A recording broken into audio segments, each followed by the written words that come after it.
Hello and welcome to the Next News Network. I'm your host, the Doctor of Common Sense, sitting in for Gary Franchi, who is responsible for the botched investigation of Hillary Clinton. Now, I know the name that jumps off the page, and believe me, he shares a lot of the responsibility, and that's Mr. Sex Symbol himself, Mr. James Comey.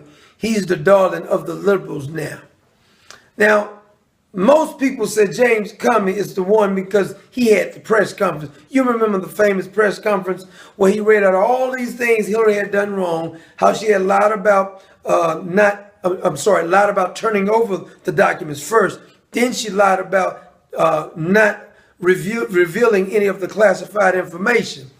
That too was a lie.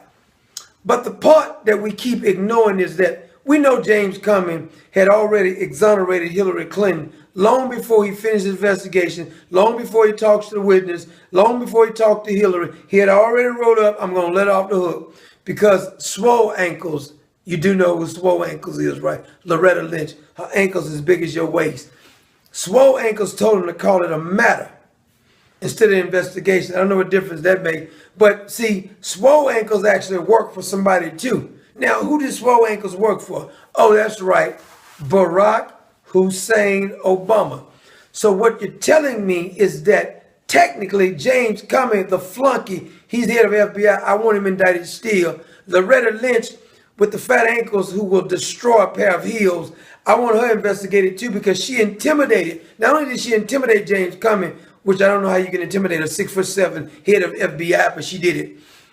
Maybe thought she was going to hit him with the ankles or something. I don't know. But notice that Hillary Clinton has been exonerated. James Comey wasn't going to prosecute her. Loretta Lynch told him to call it a matter. She met with the former President Bill Clinton on the tarmac. They lied about the information that was available. James Comey lied about the information, so he needs to be indicted. But the main one we need to look at is Barack Hussein Obama.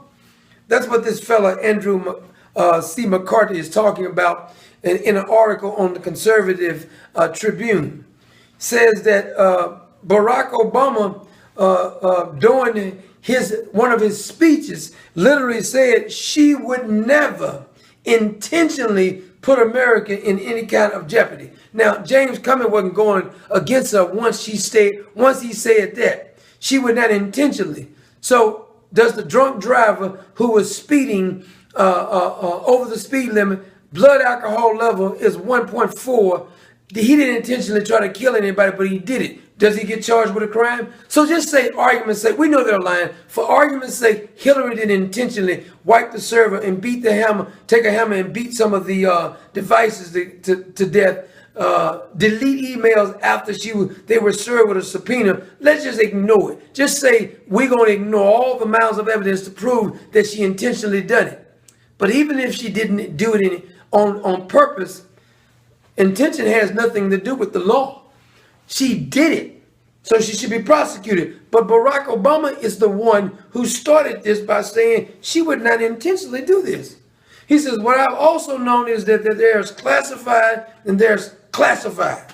There's stuff that is really top secret, and then there's stuff that is being presented to the president and the Secretary of State you may not want going out over the wire. In other words, she didn't really do that bad. The classified information that she shared with everybody else, that's okay.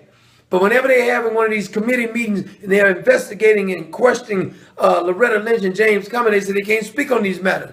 But Barack Obama says it's no big deal. I mean, I'm a Nigerian candidate, got a legal birth certificate, and you hired me. So if we want to really look at the blame, or who is to blame for all of this botched, so-called botched investigation of Hillary Clinton, look no further than the Manchurian candidate from Kenya, the man who had presented to us a fake birth certificate, and we don't know no more about him today than we knew 8 years ago.